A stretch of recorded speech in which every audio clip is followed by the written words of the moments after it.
Bonjour et bienvenue à tout le monde. Je vous remercie beaucoup de votre intérêt et de votre participation à ce webinaire sur l'utilisation du registre de vaccination du Québec qui s'adresse aux utilisateurs du DME Kenogix. Mon nom est Maude Bédard, je suis conseillère principale marketing chez TELUS Santé pour les DME du Québec et je serai votre modératrice aujourd'hui. Donc, sans plus tarder, je cède la parole à notre présentateur principal aujourd'hui, mon collègue Jean-François Lambert, qui est gestionnaire principal de produits DME pour le Québec chez TELUS Santé, et je vous souhaite un excellent webinaire. Merci bien, Maude. Donc, le sommaire de la présentation, je vais vous parler tout d'abord un petit peu du registre provincial de vaccination, de la façon de s'y connecter à partir du DME, donc à partir de Kinlogix. Suivra une démonstration de l'inscription de vaccins dans le registre de vaccination à partir du DME et finalement une courte conclusion. Donc, qu'est-ce que le registre provincial de vaccination et surtout, qui est-ce qui va être inscrit au registre? Alors, dans le registre, on retrouve toutes les personnes qui ont reçu un vaccin au Québec, que ce soit un Québécois, quelqu'un qui a un numéro d'assurance maladie, ou encore si c'est un visiteur étranger et qu'un vaccin lui a été donné au Québec, à ce moment-là, le dit vaccin va aussi se retrouver du côté du registre de vaccination. Vous le verrez lors de la démonstration, lorsque l'on inscrit un vaccin pour un patient, on le fait dans le module, à ce moment-là, il y a un arrimage qui se fait avec le registre usager provincial. Et si jamais le patient n'est pas trouvé du côté du registre usager provincial, il va être ajouté par la suite lorsque la synchronisation s'effectue entre le SIPMI et le registre usager provincial. Donc, toutes les personnes aussi dont la vaccination aurait été validée par un professionnel de la santé au Québec, donc quelqu'un qui amènerait une preuve, qui produirait une preuve d'immunisation, à ce moment-là, on a la possibilité dans le registre de vaccination d'indiquer ce vaccin-là qui a été donné aux patients. Les avantages du registre, donc, ça permet de centraliser l'information, ça permet de retracer rapidement les personnes ayant reçu un vaccin. Comme vous le verrez, à chaque fois que l'on ajoute un vaccin à un patient, il faut préciser bien entendu le vaccin, mais aussi le numéro de lot. Donc, si jamais pour une raison ou pour une autre, il y a un lot qui doit être rappelé et que l'on doit communiquer avec les personnes ayant reçu un vaccin provenant de ce lot-là, avec l'utilisation du registre et l'inscription systématique de tous les vaccins au niveau du registre de vaccination provincial, à ce moment-là, c'est facile de retrouver ces personnes-là. Ça permet d'augmenter la performance en minimisant les occasions manquées de vaccination, c'est-à-dire que, étant donné qu'on a toujours les dates des prochaines vaccinations au niveau des patients, bien, à ce moment-là, c'est facile de savoir si un vaccin est dû ou pas pour un patient. Donc, on évite de donner un vaccin pour absolument rien et ça nous permet de s'assurer qu'on les donne au bon moment. Ça permet aussi de consulter, ça vous permet à tous les professionnels de la santé de consulter le profil de vaccination des patients. Donc, à l'heure actuelle, lorsque vous regardez les vaccins dans le DME, vous avez tous les vaccins qui ont été donnés aux patients dans votre clinique. Mais grâce au profil, grâce à l'accès au profil de vaccination provinciale du patient, vous allez voir tous les vaccins qu'il va avoir reçus à l'intérieur de la province. Donc, vous avez la possibilité à ce moment-là de voir vraiment un plus grand portrait de tous les vaccins qui ont été donnés aux patients. Comment se fait la connexion? Donc, avantage aussi au niveau de la connexion, ça vous permet d'éviter la double saisie. Ça vous donne un accès rapide et complet à l'historique de vaccination d'une personne, comme je viens de le dire. Ça permet de réduire aussi les efforts et les coûts récurrents. Comme je le disais, donc si jamais on arrive pour donner un vaccin à un patient et qu'on s'aperçoit qu'on n'est pas dans la fenêtre dans laquelle le patient devrait recevoir le vaccin pour qu'il soit valide, bien à ce moment-là, ça permet d'éviter de donner un vaccin que l'on voit par la suite dans le profil du patient comme étant invalide. Et ça permet d'effectuer un meilleur suivi des différents programmes de vaccination, étant donné que les vaccins, le calendrier de vaccination nous provient automatiquement du PIC, donc du programme d'immunisation québécois. Donc, c'est facile d'avoir un meilleur suivi au niveau des différents programmes de vaccination. Comment fait-on pour accéder au registre de vaccination à partir du DME? Quels sont les prérequis? Donc, l'élément le plus important, c'est qu'on doit avoir notre clé DSQ. L'authentification se fait via le dispositif Sécure Santé, mais le professionnel doit absolument avoir sa clé DSQ et être authentifié afin d'être en mesure d'accéder au registre. Il y a certains types de professionnels qui sont autorisés à accéder aux fonctions allégées du registre de vaccination.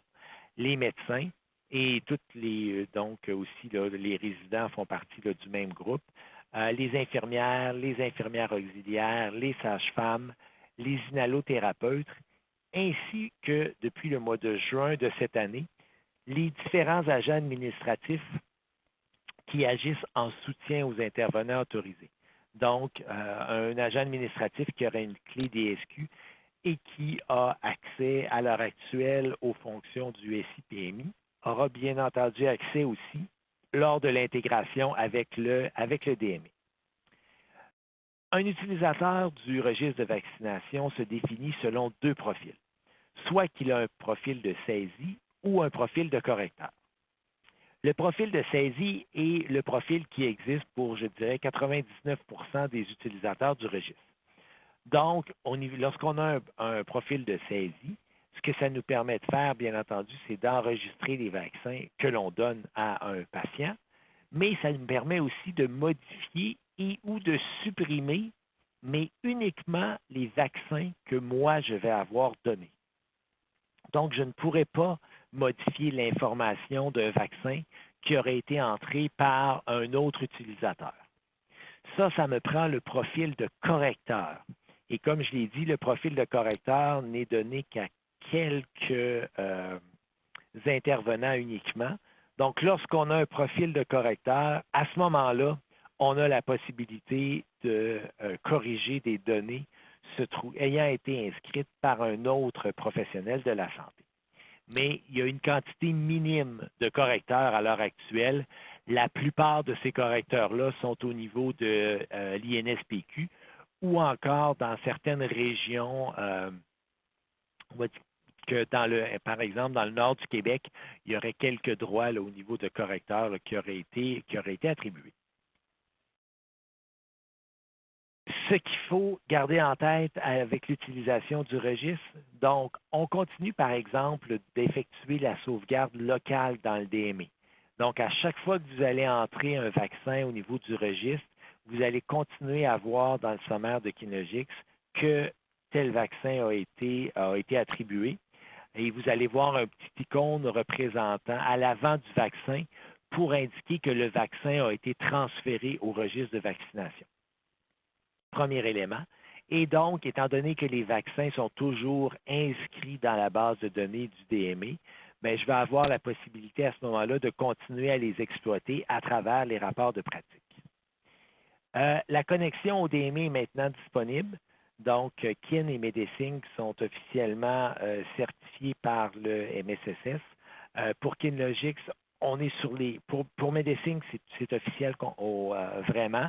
Pour Kin, on est vraiment là, sur les derniers éléments. Là, on a commencé à envoyer des transactions. Il en manquait encore quelques-unes pour avoir la certification officielle et être capable de déployer à grande échelle. Vous verrez que au niveau du registre, dans l'intégration, il y a un élément qui n'est pas encore possible. C'est parce que la fonctionnalité n'a pas encore été rendue disponible du côté de l'INSPQ. C'est-à-dire que je ne peux pas importer dans mon DME comme je le fais au niveau des résultats de laboratoire ou des résultats d'imagerie diagnostique, je ne peux pas importer les vaccins dans le DME à partir du SIPMI. C'est vraiment les vaccins que moi je donne et que j'inscris dans le registre qui là sont automatiquement amenés du côté du DME, mais tous les vaccins qui avaient été inscrits avant et qui n'avaient pas été inscrits dans mon DME, j'y ai accès à les consulter, mais j'ai accès à les consulter uniquement à travers le profil de mon utilisateur, le profil de mon patient dans le registre de vaccination. OK. Si on passe donc à la démonstration, donc je vais ouvrir Kinogix. J'ai déjà un patient qui est en contexte. Donc, si j'ouvre le sommaire patient de ce patient-là, j'y vois que dans la section immunisation, l'icône est un petit peu différent. Et je vois ici, à la suite du vaccin, un petit icône m'indiquant que ce vaccin-là a été inscrit du côté du registre de vaccination. Donc, à toutes les fois qu'il y a un vaccin qui est ajouté et qui est ajouté dans le nouveau module où on va aller dans quelques instants, bien, lorsque on fait l'enregistrement, à ce moment-là, il redescend du côté dans le DME, où il est visible, et pour indiquer que ça a été transféré au registre de vaccination, on a le petit icône ici qui est disponible. Quand je vais dans les antécédents, donc au niveau des antécédents, j'ai à ce moment-là les informations concernant l'immunisation. Donc, si je clique sur l'immunisation, à ce moment-là, je vais avoir accès au registre d'immunisation. Donc, si j'ai une clé qui est ma clé DSQ, donc je peux utiliser le dispositif Sécure Santé, ou sinon, je peux utiliser un compte, là. Nous, on en a un qu'on utilise, que je vais utiliser à ce moment-là pour ouvrir le profil de mon patient. Donc, je vais tomber dans le profil vaccinal de Mme Jade Fortin. Ce patient-là ou cette patiente-là, elle est connue déjà du côté du registre provincial et elle est connue aussi du côté du registre usager parce que l'information, je n'ai pas de message ici me disant que c'est qu'il s'agit d'un nouvel usager du registre usager provincial. Donc, quand je n'ai pas d'indication à ce niveau-là, je vous le montrerai tout à l'heure avec un patient qui est inconnu. Je vais avoir une note ici qui va me l'indiquer. Donc, ici, on me présente les informations de l'usager. Ce qui est important à retenir, c'est que au niveau des informations de l'usager, ce sont les informations qui proviennent du registre usager provincial. Donc, si jamais dans le DME, exemple, un prénom Chantal, si jamais dans le DME, Chantal est écrit avec un E, mais qu'officiellement le nom de Chantal est écrit sans E du côté de la Régie de l'assurance maladie, bien à ce moment-là, quand je vais regarder le prénom de la patiente ici, je vais avoir un Chantal avec pas de E. Donc, les informations qui sont ici sont vraiment les informations qui proviennent du registre usager provincial et je ne peux pas les modifier. Lorsque c'est en plus des informations de l'usager, là, vous avez les différentes informations vraiment concernant le profil vaccinal de l'usager. Donc, suite aux informations de l'usager, vous avez toute son histoire vaccinale ici. Alors, c'est un patient test, bien entendu, qu'on utilise, qui a énormément d'informations. Donc, j'ai la série de vaccins qui a été donné au patient. Un statut, je vous disais justement qu'un des avantages au niveau de l'intégration du registre de vaccination au DME, c'est la possibilité de savoir lorsque l'on vaccine en temps réel, lorsque l'on vaccine un patient, si le vaccin est valide ou pas. Donc ici, quand je regarde l'historique, bien, je vois que plusieurs, étant donné que c'est un patient test, là, que plusieurs des vaccins étaient non valides parce que, ayant été donnés trop tôt, là, plusieurs doses du même vaccin, ayant été données dans un court intervalle. Donc, c'est la raison pour laquelle plusieurs vaccins apparaissent comme étant non valides. Donc, élément ici concernant tous les vaccins donnés à mon patient. Une autre section va présenter les différents vaccins prévus. Donc, quels sont les vaccins prévus pour ce patient-là et à partir de quelle date le vaccin serait jugé comme étant valide. Donc, à partir de quelle date il serait admissible. Vous avez l'information Et ici, vous avez même une petite légende concernant les différents statuts. Donc, est-ce que c'est éligible, prévu, en retard ou à jour? Donc, vous avez l'information concernant ces vaccins-là. Si jamais des vaccins ont été donnés et étaient non valides, j'ai ici le sommaire dans mes vaccins qui sont ici. Là. Tous ceux qui sont répertoriés comme étant invalides vont apparaître ici comme étant dans le sommaire des vaccins non valides avec la raison. Donc, est-ce que c'est parce que la date d'administration était trop tôt? Est-ce qu'elle précédait ou elle dépassait la date d'admissibilité?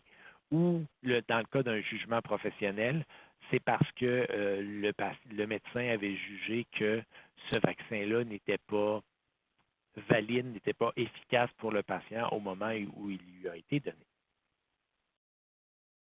Vous pouvez indiquer si le patient a des contre-indications ou s'il y a des précautions à prendre lorsqu'on donne tel vaccin spécifique à un patient.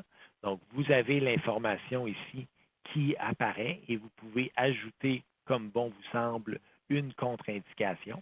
Donc, lorsqu'on inscrit une contre-indication ou une précaution, il faut toujours dire pour quel vaccin il s'agit. Contrairement au refus qu'on va voir un petit peu plus bas, au niveau des refus, un patient pourrait refuser pour l'ensemble des vaccins ou pourrait refuser pour un vaccin en particulier, alors qu'au niveau des contre-indications et précautions, je dois absolument spécifier le vaccin pour lequel je vais indiquer une contre-indication et ou une précaution. Par la suite, j'ai des preuves d'immunité. Donc, c'est justement si jamais j'avais un papier m'indiquant que mon patient a bel et bien reçu un vaccin ou encore qu'un examen de laboratoire confirmerait qu'un patient a déjà reçu un vaccin, mais à ce moment-là, j'ai la possibilité d'inscrire une preuve d'immunité au niveau du DME que le patient a bel et bien déjà reçu ce vaccin-là. Et finalement, la dernière section se trouve à être le refus de vaccination. Donc, au niveau du refus de vaccination, comme je vous le disais, je peux préciser un refus de vaccination pour un vaccin en particulier ou je peux préciser un refus de vaccination pour l'ensemble des vaccins.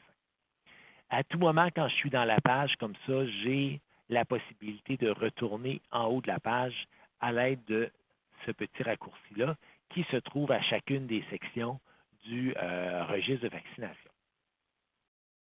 Avant d'inscrire, de vous montrer comment on fait l'inscription d'un vaccin, je vais vous montrer un élément qui est très intéressant pour accélérer le processus, qui se trouve à être la gestion des préférences.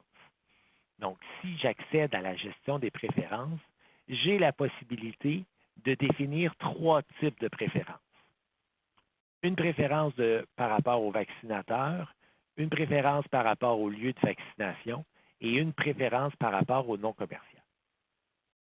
La préférence par rapport au vaccinateur, c'est que je vais aller chercher dans le registre des intervenants provinciaux qui suis moi, la personne qui donne le vaccin, pour que par défaut, le système retienne que quand cet utilisateur-là du DME s'authentifie dans le DME et qui passe et qui accède au module de registre de vaccination provinciale, à ce moment-là, on sait pertinemment que c'est tel intervenant du registre des intervenants provinciaux. Donc ici, là, moi, j'en ai déjà quelques-uns d'identifiés. D'habitude, dans la plupart des cas, il va y en avoir qu'un seul, parce que c'est un seul utilisateur avec un identifiant et un mot de passe du côté du DME. Mais si jamais je voulais chercher d'autres vaccinateurs, bien à ce moment-là, j'ai juste à faire la recherche et je peux les ajouter à ce moment-là dans mes vaccinateurs possibles. Si je ne veux pas en ajouter et que j'ai plusieurs valeurs, j'ai la possibilité de définir une valeur par défaut. Je vais plus vous en parler au niveau du non commercial parce que c'est vraiment là que ça a sa plus-value. Comme je vous dis, au niveau du vaccinateur, d'habitude, dans tous les cas, il va n'y avoir qu'une seule ligne. Au niveau du lieu de vaccination, je peux aussi définir je dois aussi définir lorsque je donne un vaccin, à quel endroit ce vaccin-là a été donné. Donc, ça peut être au niveau du registre, donc, vous devez absolument définir là, le lieu de vaccination. Et la même chose, donc, vous faites une recherche au niveau des éléments qui sont disponibles. Et là, le système va vous sortir toutes les cliniques, en tout cas tous les lieux de vaccination possibles qui sont connus. Et vous pourrez choisir à partir du lieu de vaccination lequel correspond à votre clinique. Encore une fois, mis à part si vous utilisez le même environnement de kin pour plusieurs lieux physiques, en théorie, vous ne devriez n'en avoir qu'un seul. Si jamais vous en avez plusieurs et que vous vous promenez de lieu physique en lieu physique à travers le même GMF, donc de clinique en clinique, lorsque vous travaillez, vous savez, vous travaillez une journée avec le registre de vaccination et que vous allez inscrire plusieurs vaccins, vous avez la possibilité de venir indiquer, aujourd'hui, voici ma valeur par défaut. Donc, à chaque fois que je vais ajouter un vaccin, c'est ce lieu de vaccination-là par défaut qui va être saisi. Finalement, on peut faire la même chose aussi au niveau des vaccins en tant que tels. Donc, je peux rechercher un vaccin selon son nom commercial et par la suite, si jamais j'ajoute ce vaccin-là, je vais pouvoir venir chercher un numéro de, celui-là il était déjà ajouté, je vais pouvoir venir ajouter un numéro de lot. Donc, je vais pouvoir dire, OK, moi, dans ma clinique, pour ce vaccin-là, c'est ce numéro-là de lot que j'ai. Donc, à chaque fois que je vais saisir ce vaccin-là, je n'aurai pas besoin de spécifier le numéro de lot. Automatiquement, il va apparaître et je suis sûr à ce moment-là de ne pas me tromper. Encore une fois, je n'aurai pas besoin d'en ajouter, moi, parce que j'en ai déjà dans mes éléments. Et même remarque tout à l'heure. Donc, j'ai la possibilité de définir un vaccin par défaut. Donc, si aujourd'hui, je fais une campagne de vaccination et je sais que je vaccine uniquement pour l'influenza aujourd'hui, bien à ce moment-là, je peux définir, OK, toute la journée ou jusqu'à ce que je te le dise, le vaccin par défaut que je veux voir apparaître, c'est celui-là. Donc, ça facilite grandement l'inscription des vaccins parce que vous allez le voir, quand je vais ajouter un vaccin dans le profil vaccinal de mon patient, je n'ai qu'une seule information à inscrire. Toutes les autres vont apparaître avec des valeurs par défaut. Lorsque je cherche au niveau des vaccins les numéros de lot, je peux aussi choisir d'afficher des lots qui seraient périmés. Donc, si jamais je veux saisir un vaccin de façon historique, bien, je peux à ce moment-là aller chercher dans des numéros de lot là, qui sont des lots périmés, rappelés ou génériques. Donc, j'ai la possibilité, au niveau de mes préférences, de définir cette information-là. Vous verrez que je vais aussi pouvoir le définir lorsque j'ajoute un vaccin. Donc, si on en revient au profil vaccinal, on va ajouter un acte vaccinal. Et là, vous allez voir que dans la page qui s'ouvre, je n'ai que très peu d'informations à compléter. Bien, tout d'abord, si jamais il y a des contre-indications et des précautions au niveau du patient, ces informations-là vont être affichées, en plus d'être affichées dans la page du profil vaccinal de l'usager, je les ai aussi au haut de mon acte vaccinal. Donc, ces informations-là, les informations de mon usager, et par la suite, les informations proprement dites liées à l'acte vaccinal. Par défaut, donc, comme j'ai dit, étant donné que j'avais dit qu'aujourd'hui, je vaccinais et avec ce vaccin-là, le nom commercial est apparu. Mon agent immunisant qui vient du nom commercial apparaît aussi. Mon numéro de lot, par défaut, la date d'administration, la quantité, la posologie. Tout ce qui me reste à compléter, c'est les éléments pour lesquels j'ai un petit astérix rouge. Donc, la raison d'administration et le site d'administration. Le vaccinateur, étant donné que j'en avais un de défini par défaut, est apparu. La même chose pour le lieu de vaccination. Tout à l'heure, je vous ai dit que vous allez avoir un seul élément à compléter avant d'être en mesure d'enregistrer si vous avez défini les préférences pour les 3 types de préférences. Alors là, vous allez dire, hey, il y en a 2 à compléter. Raison pour laquelle j'en ai deux, c'est qu'il y a deux vaccins. Les vaccins en regard de l'influenza et les vaccins en regard de la coqueluche. Ce sont les deux seuls vaccins qui demandent absolument une raison d'administration. Les autres, je n'ai pas besoin d'indiquer la raison pour laquelle je vaccine le patient, mais pour l'influenza et la coqueluche, je dois le faire. Donc, je vais aller inscrire une raison et ici, je vais dire, j'ai administré le vaccin de mon patient dans le bras droit. Alors, toutes mes informations sont inscrites. Tout ce que j'aurai à faire à ce moment-là, je peux ajouter un commentaire et si jamais il y a plusieurs commentaires, je peux les faire tous apparaître en cliquant sur tous les commentaires. Donc, tout ce qui me resterait à faire, c'est d'enregistrer mon acte vaccinal pour être en mesure là, de l'enregistrer.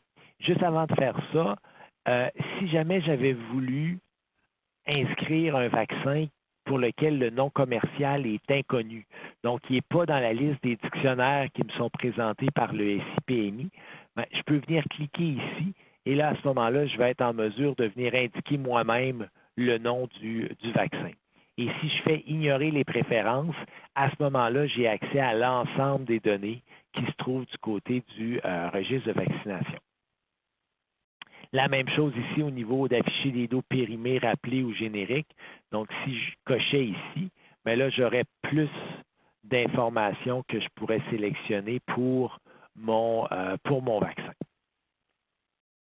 Et si jamais la quantité administrée est inconnue, donc si j'inscris un vaccin plutôt en mode historique, à ce moment-là, je peux cocher que la quantité administrée est inconnue.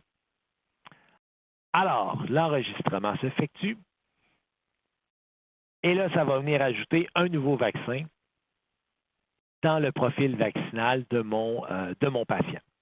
Donc, on voit qu'ici, en date du 24 septembre, j'ai ajouté un vaccin contre l'influenza et parce que semble-t-il que j'ai le droit d'en donner plusieurs dans une certaine période de temps, parce que le dernier datait du mois de juin, donc là j'en ai un au mois de septembre, mais il est tout de même valide. Si jamais, étant donné que j'ai un profil uniquement de saisie, j'aurai la possibilité de venir modifier ou de venir changer le statut de ce vaccin-là parce que c'est moi qui l'ai donné. Et à l'heure actuelle, j'ai comme juste un seul utilisateur, moi, qui est connecté dans le registre de vaccination, donc j'ai accès à l'ensemble. Mais pour la plupart d'entre vous, que ce soit la modification ou la suppression, vous ne pourrez pas avoir accès à ces éléments-là, sauf si c'est vous qui avez inscrit le vaccin.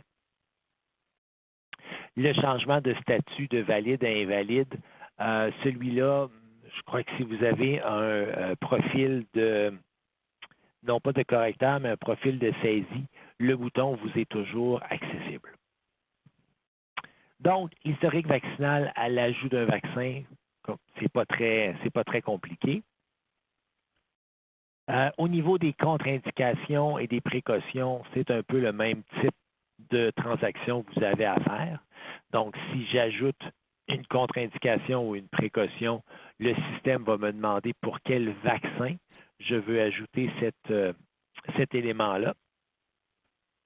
Et là, ici, je n'ai pas le choix de venir choisir un agent immunisant et de donner une des raisons. L'avantage aussi d'utiliser l'intégration avec le SIPMI, comme vous le voyez, mes dictionnaires sont à jour sans que j'aie à inscrire aucune table de référence. Donc, toutes les tables de référence qui apparaissent au niveau du registre sont prépopulées par les gens du SIPMI, donc de l'INSPQ. Et moi, en tant que clinique, je n'ai pas besoin de les ajouter.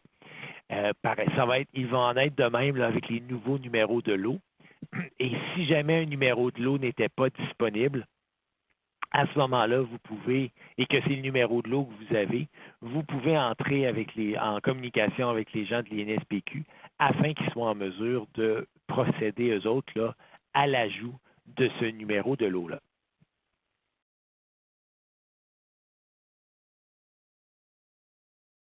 Alors, je vais revenir au profil vaccinal de mon usager, donc l'ajout de contre-indications, précautions. La même chose si jamais je voulais ajouter une preuve d'immunité.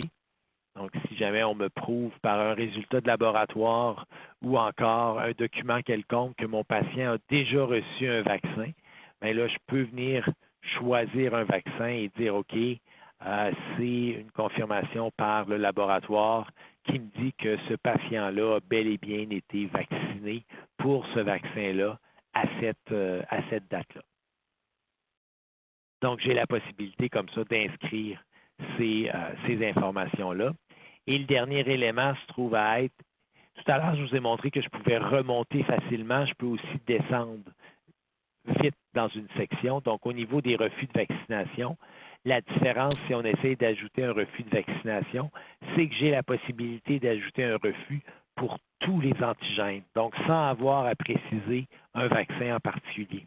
Alors, quand je précise que mon patient refuse des vaccins, à ce moment-là, je peux spécifier s'il refuse tout vaccin ou s'il en refuse un en particulier.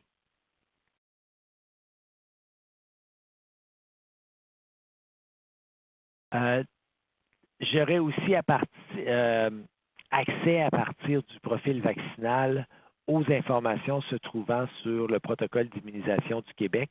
Donc, j'ai accès ici aux informations du PIC à partir du profil de mon profil vaccinal de mon patient. J'ai la possibilité, si je le désire, de faire imprimer donc le profil vaccinal du patient afin de lui remettre là, une preuve écrite des différents éléments là, se trouvant du côté du registre de vaccination. Si on retourne rapidement dans le DME, on va voir dans le sommaire de mon patient que les informations ont été ajoutées. Donc, ce que j'ai rajouté concernant le flux viral a été rajouté. Il faudrait que je sorte là, pour voir celui du 24, là. Mais les actions concernant les vaccins qui ont été ajoutés vont se retrouver ici au niveau de l'immunisation de mon patient, avec le petit icône précisant que le vaccin a été transféré au registre d'immunisation provincial. Je vous ai dit tout à l'heure qu'il y aurait un message différent si jamais j'utilisais un patient pour lequel qui n'est pas résolu du côté du registre usager provincial. Donc, si j'essaie d'ajouter un vaccin à ce patient-là, vous allez voir que l'écran qui va s'ouvrir va me montrer une information différente au tout début parce que mon patient n'est pas connu du côté du registre d'usager provincial. Ici, comme ce que je vous l'ai dit, donc, il n'y a pas d'usager correspondant aux critères dans l'index des usagers du registre de vaccination. Il va être créé lors de l'enregistrement de l'acte vaccinal. Donc, si j'ajoute un acte vaccinal pour ce patient-là, à ce moment-là, je vais avoir, la prochaine fois que je vais entrer dans le registre vaccinal de ce patient-là à partir du DME, là, le lien va être fait et le lien va être fait aussi avec le registre usager provincial. Donc, si j'ajoutais un acte vaccinal, toujours aussi facile, ça serait la même information qui apparaîtrait, ce que je vous ai démontré là, tout à l'heure. Et là, je peux ajouter à ce moment-là mon acte vaccinal pour le patient.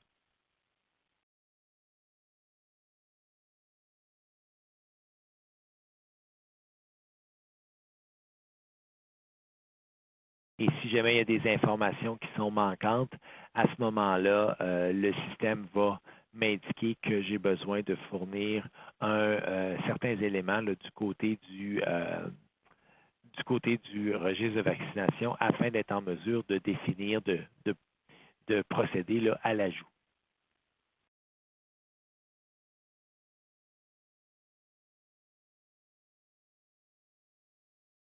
Côté DME, comme vous le voyez, c'est pas très. L'accès au registre de vaccination se fait assez facilement.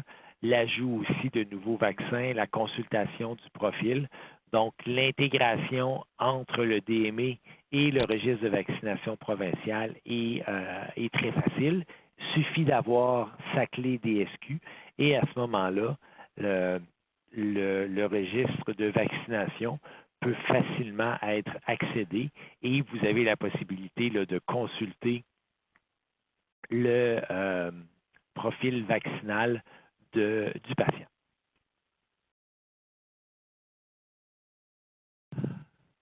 Donc, ça termine la démonstration que je voulais vous faire du côté du DME. En conclusion, donc, pour l'intégration du registre de vaccination provincial avec le DME devient un outil très intéressant parce qu'il vous donne accès à l'ensemble du profil vaccinal de votre patient. Ça vous permet d'économiser de temps et argent parce que vous n'avez plus à saisir en double les informations. Donc, saisir une fois le vaccin dans le DME pour être capable d'avoir l'information lorsque l'on consulte le dossier du patient et saisir une seconde fois l'information dans le SI-PMI en mode autonome pour être en mesure de mettre à jour le registre de vaccination provinciale. Donc, ces deux étapes-là se font dans une seule maintenant lorsque j'ouvre le registre de vaccination à partir du DME et ce qui vous permet donc d'offrir un meilleur service à vos patients parce que vous avez une vue complète là, sur tous les vaccins reçus par le patient à travers l'ensemble des cliniques, non pas seulement la vôtre, mais l'ensemble des cliniques de la province dans lesquelles des vaccins lui ont été donnés. Donc, merci beaucoup, Jean-François. Merci également à tous les participants. Et sur ce, je vous souhaite à tous une excellente fin de journée. Merci. Merci.